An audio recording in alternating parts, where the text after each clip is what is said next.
Hello everyone, welcome to my channel. My name is Ari, and today we're going to have some more stories about our toxic life. But before we start, it would be so much appreciated if you would subscribe to my channel, like the video, if you enjoy it, and maybe leave a comment down below. These simple clicks would mean a lot to the future of this channel and really reward the effort that I put in every day. And now without further ado, let's go. Today's first story. In this story, OP's 2-year relationship with deep love and trust turned sour when suspicions arose. Despite supporting her sick father, the girlfriend's behavior changed, leading to a painful revelation. She was seeing her high school sweetheart. Heartbroken, he confronted her and ended the relationship. Despite her pleas, trust was shattered irreparably. 2 years later, the pain lingers, leaving him struggling to heal from the betrayal. Now let's get into the story. My girlfriend and I were in a relationship for 2 years, and we loved each other so much. For the record, this is my first time sharing my story here. I have been an active follower for a while, and I didn't think a moment like this would come in my life. Being in a relationship with my ex-girlfriend was sweet, and I enjoyed every bit of our relationship while it lasted. She was everything I wanted in a woman. She was respectful and never raised her voice at me in an argument or hit me. Yes, we fought a lot, but I never allowed her to leave the house angrily because I understood how bad things could get if she left. We would always settle it out and then make things up to each other. She was hardworking and beautiful, and I thought I could trust her. For someone who had just been out of a toxic and disrespectful relationship, I believed it was such a relief to end up with someone like my ex-girlfriend, but in the end, I was disappointed.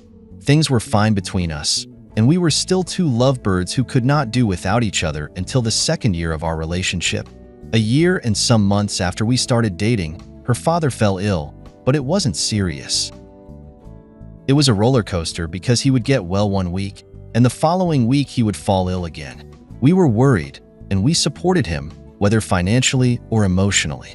Also, my ex-girlfriend's older brother lived in the same town with their dad, while their younger sister, who was still in high school, lived in the same house with their dad, and they were the ones looking after him.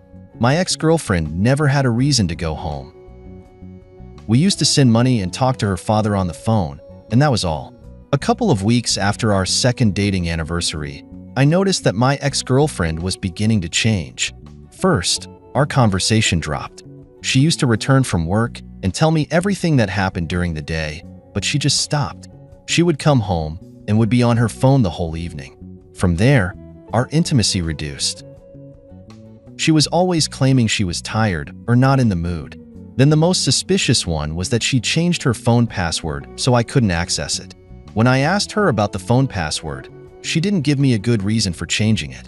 Around the same time, she told me she wanted to visit her father that weekend because she didn't think her older brother and younger sister were doing a great job, and I allowed her.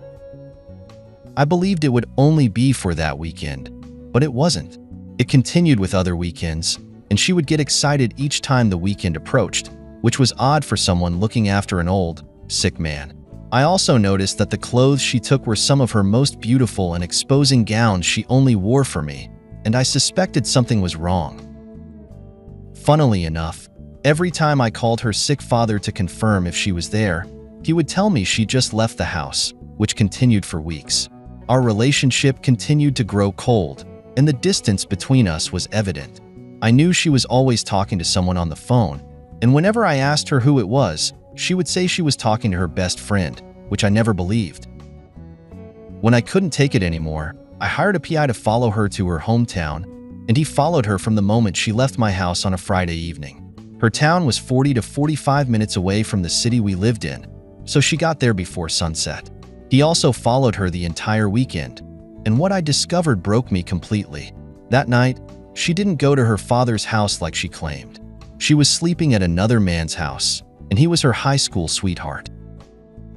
I recognized him because she still had a high school group picture with the both of them holding each other in it, and she talked about him a lot, especially how they broke up. I didn't think that after all the terrible things she said about him, she would still return to him. The following day, she went to her father's house, stayed for a while, left, and returned in the evening. I finally understood why she was always excited to go and stay with her sick father. It was just a cover to go and spend time with her high school sweetheart. He had returned to their hometown for something, and he thought it would be nice to see her again. I had seen videos and photos of them kissing in public, him holding her waist, and the both of them cuddling in a restaurant and feeding each other. I was devastated and heartbroken. I didn't think she could do that to me and throw away all the plans and everything we worked for. I was so angry that I moved her things out of the house and left them on the porch. I also changed the locks so she couldn't access the house with her keys. When she returned that Sunday, she was shocked to see her stuff outside. She knew something was wrong but kept asking what she had done wrong like she was innocent. When I sent her the reason, she went on her knees and started to beg. She told me nothing happened between them and only wanted to spend the weekends with an old friend. Funnily enough, that was their last weekend together because he was leaving the country, but I didn't care. I didn't let her enter the house, and she eventually packed her things and left. I was very hurt, and I'm still hurt. She tried coming back many times and didn't stop blowing my phone, but that was the end of the road for us. It's been 2 years, and I still can't get over everything. She damaged what was left of my heart, and I hope I can heal again. Today's second story. In this story, after nearly 3 years of marriage, my ex-wife's infidelity shattered our relationship. We were childhood acquaintances from the same town who grew closer after college. Despite a tragedy early in our marriage, her emotional distance persisted, leading me to discover her affair during our second honeymoon. I confronted her publicly, ended the marriage, and disowned her unborn child. The betrayal left me emotionally scarred, hesitant to love again. Now let's get into the story. I was married to my ex-wife for almost 3 years, but we had to go out separate ways due to her infidelity. My ex-wife and I grew up in the same town, so we weren't complete strangers when we started dating. We even went to the same high school, but I was a couple of classes ahead of her, and we didn't get close to each other until after college. From the beginning, I didn't want to leave our town for greener pastures or anything. I loved it there, and always wanted to be close to the people who mattered. The same applied to my ex-wife. She returned to overlook her parents' restaurant after she graduated from college, and that's when our relationship started. We became perfect friends after she returned, and some months after we got to know each other better, we started dating. Since we all lived in a small town, everyone knew we were in a relationship and possibly would end up marrying each other, and that's precisely what happened. After a year and 7 months of being in a relationship, we got married and had a beautiful wedding. I worked as a carpenter and earned a decent amount of money monthly, so I gave my ex-wife the kind of wedding she wanted. It wasn't so big, but it was what she wanted, and everything turned out as planned. After we got married, we went on our honeymoon, but just 2 days after we left, we had to return because her mother passed away in her sleep. It was a very tough season for both of us, and the first year of our marriage was filled with mourning. She was an only child, and I imagined how terrible she must have felt to lose her mother like that. Meanwhile, I supported her in any way I could. I grieved with her, cared for her, and was there for her at all times. It wasn't how I wanted us to start our marital journey, but since death was something no one could predict or stop, I could do nothing. My ex-wife started coming out of her shell in the second year of our marriage. Because of her loss, she had become a shadow of herself and lost interest in many things. When this happened, I was so happy, so glad, and looked forward to having the kind of marriage I always imagined. The first year had been very tough for me, and I loved her so much and didn't want to break our vows. I expected that our relationship/marriage would be fixed after she got over her mother's death, but that didn't happen. I felt like she was cold to me, and even if we got intimate, I didn't feel the spark we used to have while we were dating. Most times, it felt like I was forcing myself on her, and it kept getting worse that I had to do some research online. With my research, I learned a lot of things and understood why she acted that way. I knew I had to give her time, and it felt like we were drifting apart the more time I gave her. I didn't enjoy the first 2 years of my marriage, but I had to stay because I expected her to snap out of that state and change. One time, I even confronted her about her change in character and how I wasn't enjoying our marriage, but she called me selfish and insensitive. The very annoying part was that if we went out to a wedding, gathering, or whatever event we were attending, she would be very active, laugh at funny and dry jokes, and interact with people like everything was cool with her. But as soon as we got home, she would change. Our marriage was getting very boring, and after constantly nagging about her attitude for weeks, I started to see a few changes. She became more active at home, spent time with me, and we started doing all the fun things we used to do as singles, but never had the opportunity to do in our marriage because of the tragedy that struck. Sincerely, her changes made me feel loved, and throughout that time, our marriage was shaky and she was grieving.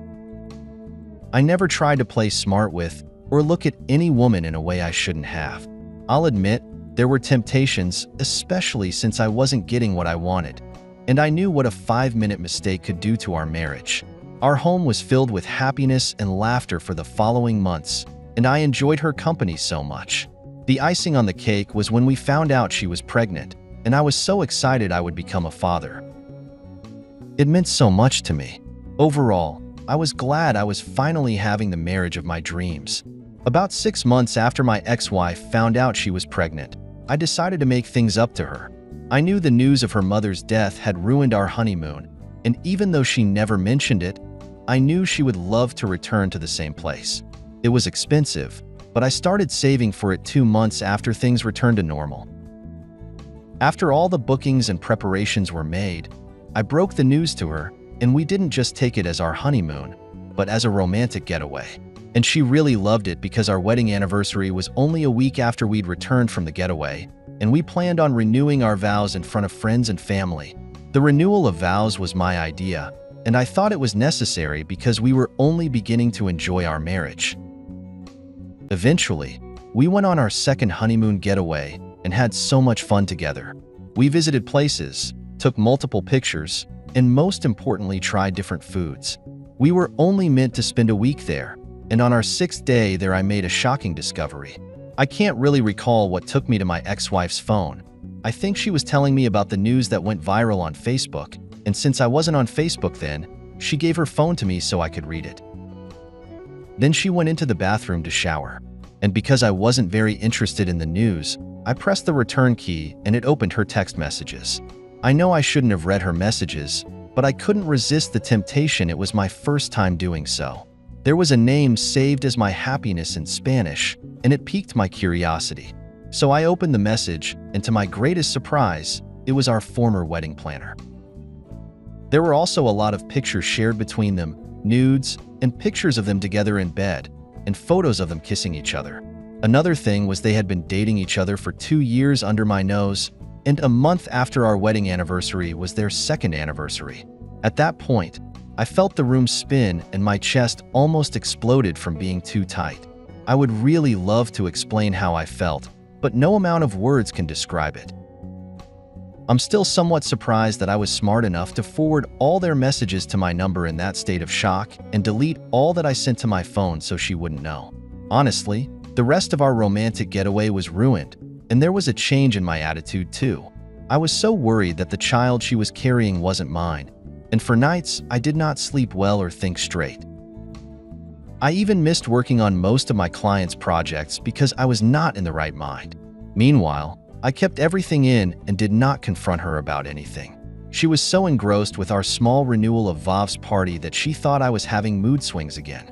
So, on our anniversary, we did our thing, and I was patient enough for our vows to be renewed. They didn't mean anything to me anymore, and after we were done, I asked that the gifts I got for her be brought in so she could open them in front of everyone. Anyone who saw the size of the gifts could tell they were framed pictures, but maybe she thought they were pictures from our second honeymoon. I asked for the photos to be given to her so she could open it herself, and she did. Immediately, she opened it. Everyone gasped, and she froze. I asked her to open the second one, and she reluctantly opened it with tears in her eyes. Then I opened the last one myself. All 3 pictures were of her and our former wedding planner in bed, naked together, and a picture of them kissing each other. Funnily enough, he was in attendance, and his wife and children were there too, since we were close in some way. I felt so satisfied to expose my ex-wife and embarrassed I harassed her in front of everyone. Then I told her it was over between us, and I wanted nothing to do with the child she was carrying because it was obviously not mine. She cried, begged me, and even said she didn't know how she entered an affair with him, but she was drawn to him because he comforted her more and didn't fake his grieving like I did. I was shocked to hear her say that because I sacrificed so much in her grief to be with her. It hurt, and it was more reason to get her out of my life. We divorced shortly after, and the whole town carried the news. The wedding planner's wife was so mad, too, that she divorced him, and in addition, he was forced to retire after the word spread like wildfire. I never took responsibility for the pregnancy, and the wedding planner said it wasn't his until DNA proved it was. It still hurts me whenever I remember what I got in return for being patient with my ex-wife and loving her foolishly. I haven't healed yet, and the wound opens each time I see her or bump into her. It's also been 4 years, and I haven't been in another relationship since then. I don't know if I will, but I'm sure I can never love another woman the way I loved my ex-wife. That part of me is gone.